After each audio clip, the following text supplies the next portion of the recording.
So ngayon, nandito ako sa ano, malaki to Davao Oriental. No, hindi ko na sabihin yung lugar. No, confidential lang ba? Nasa gilid kami ng creek, ibig sabihin malaki yung creek doon. Yan, original na creek talaga yan, no? Laking yan. Tapos itong creek na to, original din to. Yan, original na creek yan. Titingnan mo yan, puro bato yan. Buhay na creek yan, hindi yan patay.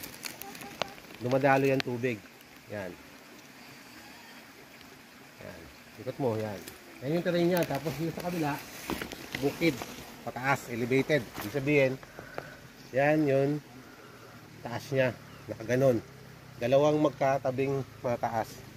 Ngayon, sinulat ni Sir. Ni Boss, yung ano, yung nakita nila dito sa bato. Ito, nasa surface. Ngayon, hinukay nila dito, akala nila may laman. Nasa surface daw yan. Ang nakita nila dito, ito. Parang nakaway. Nakaway. Tapos mayroon ganyan na parang guhit. Yan, Y. Tapos may hole. Tapos mayroon ditong arrow na nakaganyan. Naka-point. Papunta doon. No? Ngayon, yung hole, may geometric hole. Anong meaning ng Y? Bakit nakaganon siya? Kasi ang creek dito, nakaway. Yan. Ito yan, no? Nakaway kasi yan, nagsangay. Ibig sabihin, nakakreek, nakaway. Ngayon, ito, tama yung sinasabi niya. Deposit yan. Ang tanong, saan yan? Diba? Hindi mo alam kung saan. Pero, kung titignan natin yung pattern niya, Y, tapos hole, ibig sabihin, kailangan lapagan mo siya ng compass. No? Kung nakaganyan siya, papasok siya sa orientation ng ito naka sa southwest orientation. Ibig sabihin tatamaan niya isang counter marker. Counter marker ba? Counter sign, ibig sabihin bato. Pag nandito sa east, sa kabila, ito east, tatamaan naman niya yung bato. Ibig sabihin parang naka-pattern ng triangle. Diba? Ngayon, ito na, naka-triangle siya. Ang marker niya dito, sa batong to, papakita ko sa'yo dito. Hindi mo nakita. Hindi mo alam. Counter marker nung isa na galing doon na ang layo lang niya almost 15 meters to 12 meters ang layo. Ito yung binasag nyo, hinukay nyo sa ilalim, di ba? Kasi nang nakita nila dito, mayroon daw parang kwadrado na gold bars na nakadikit. Akala nila laman. Akala nila may laman. Pero itong bato na to is counter marker. Kung titignan mo, may mga guhit, yun o, mga navigation line. Navigation line ba? Ibig sabihin, naka-point doon. No? Pero pababa. Itong bato to, ibig sabihin yung terrain formation. Ito, bundok. Bundok yan. Ibig sabihin, ito yan. Yan. Kasi patag yan sa baba. Sa taas niyan. Patag yan sa taas niyan. Itong mga to, pwedeng possible na may mga puno nakaraan dito. Landmark. Ito, puno. Puno. Puno. Posible may puno dyan dati na landmark lang kung isipin. Ito, terrain formation yan. Yan yung ibig sabihin bukid. Kabilaan. Ito ang nakakapagtaka dito sa gilid niya. Ito. Yan o. Baba ka dito. Yan. May makikita tayo dyan mga parang mga engraved. No, engraved. Yan o. Ito, hindi ito talaga gawa ng nature. Tao gumawa nito. Tapos meron siyang parang hole. Ayun o, hole. Tapos may guhit. Hole, tapos guhit. No? Tapos mayroon din ditong mga hole na engraved. Tapos ito, medyo triangle ng konti. Tapos dalawa. Tapos ito sa kabila.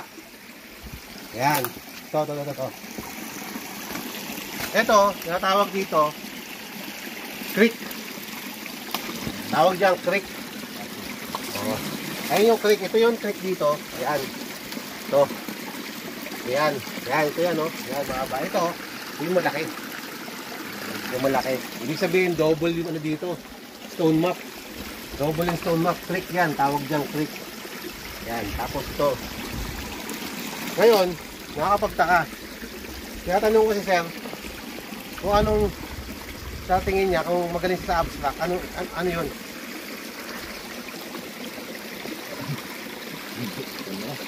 Tingin mo, ano yan? Kung titignan mo lang. Sige daw. Kung magaling ka lang sa ano. Kung unang tingin, kita mo na agad siya. Hindi mo ma-analyze. Analyze natin. No, kasi ang counter marker niya nandito, pabaligtad. May tinitignan lang siya eh. May tinitignan ba? Ito. Bibig yan eh. Mata yan eh. Ayan mo. Bibig, mata. Naka-side ba? Naka-side siya. Naka-side lang. No, naka-side mo. Naka-side na ganon. Mata yan. Face marker kung tawagin yan. Ayan o. Bibig. Mata. Pero mayroon siyang hole. Ayan o. Pero may line. Alam mo kung saan to? Ito yung sinasabi mo nandun. Na hole. Pero ito, naka-point pababa. Ibig sabihin, kung nakasiplat to, parang nakasiplat ba? Yung gano'n, nakatingin. Siplat. Siplat ba? Siplat? Mali yung term ko. Yan, nakasiplat pala. Nakatingin pa, direction papunta dito. No? Tinitingnan niya, ibig sabihin, kung ang direction niya papunta dito, pababa. So, ibig sabihin, nasa tubigan yung ano natin. Target natin. Nasa tubigan ba? Nasa tubig. Ibig sabihin, nasa tubig nito. So, kung tinignan niya, ayan yan o, naka-down lahat. Ibig sabihin, nakababa lahat yung ano. Nakapunta dyan. Nakatingin lahat dito. So, wala doon. Isa lang ang mayroon. Kasi isa lang yung hole eh. Isa lang ang mayroon hole. Hindi naman marami. Doon, nakita mo isa lang. Pero ito, pabaligtad naman siya. Nakabaligtad lang tong muka. Yan.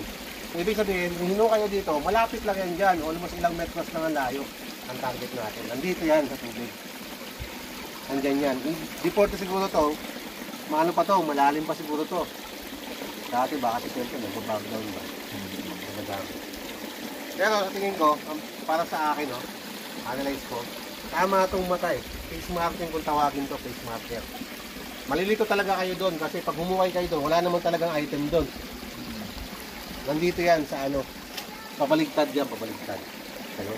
Yan ang maigi oh, isang mata lang gamitin mo. Nakikita mo mukha yan. Tingnan mo. Diba? Isang mata lang. Yan, isang mata lang. Isang mata, kinikit. Bibig. Yan, nakaside yung mga ano, mga hole na nakaside. Sabihin mo, dito sa pagbiliran lang ng stick na item. Para mapatunayan natin kung talagang legit talaga yung sign na yan, gagamit tayo gadget. Gadget na gagamitin natin. Based on my remapping ha, sa pag-aaral ko, yan dito sa palibot lang ito. Ito na tubig ko. Ayun na sila dito. Tignan mo ha, pakita ko lang sa'yo. Ito GDI. Tawag dito GDI.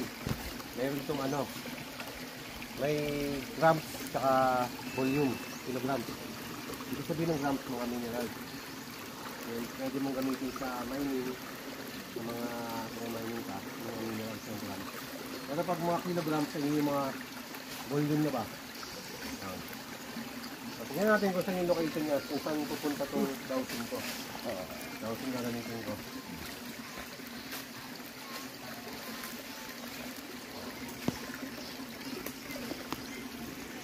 Ay, sumat. Ay, sumat. Sabi nila, dito ko, meron na tayo ito.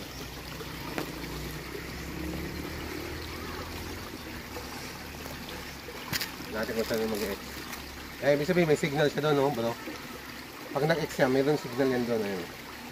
Tapos, pag dito, medyo nangahin ako dito, bro.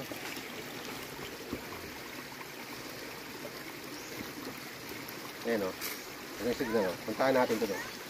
Doon.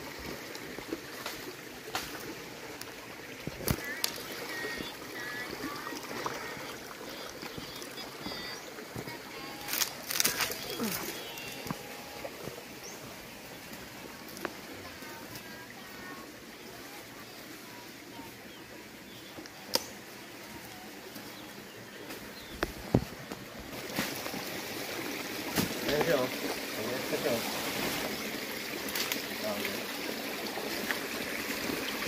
Ayan o.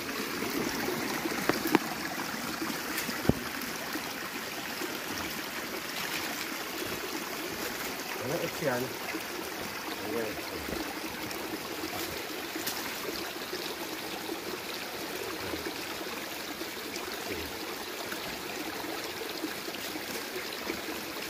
Ayan o. Tubig.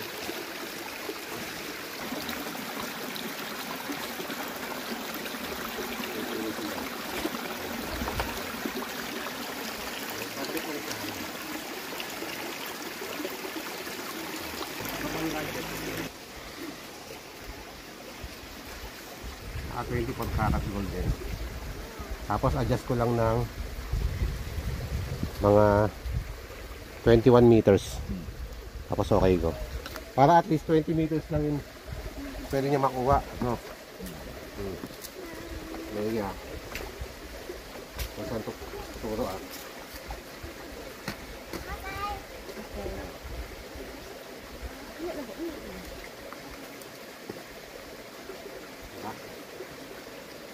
Wala doon oh.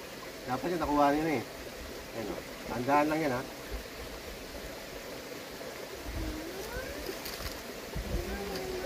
Ayan. Ayan oh. Let's yun ko ha. Ayan. Kaya dito. Dito. Pagtusok dito. Ayan o. Pasakay dito. Ayan. Ayan o.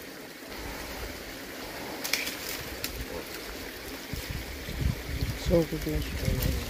Oo. Ayun na. Tinigilan ko yung boss. Ayun ko talaga.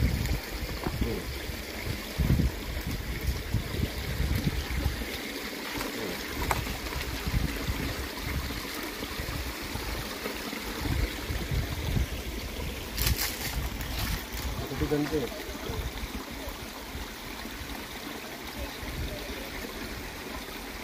Check siya dito.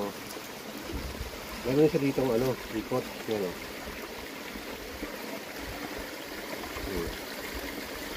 Tayo ng Legend 3D scanner.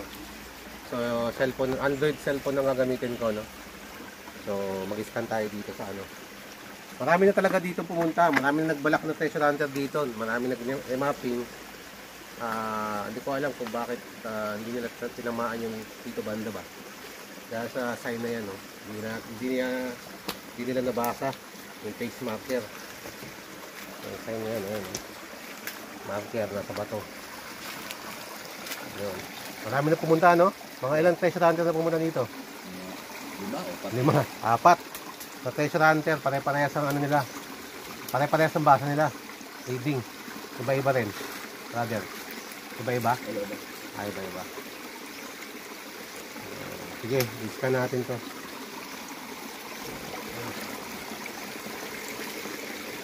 Gamit tayo ng Wala pa agos na talaga. gamit tayo ng gel detect gel. Yan. So ng Legend 3D. Gagamitin natin baston muna. Yan. Tingnan tayo.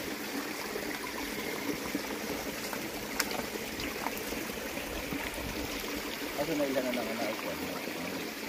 Ito, ayun. Mamaya. Ilawan. Anan ba? Mamaya, alabas.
Gagano kay bababa ko yan.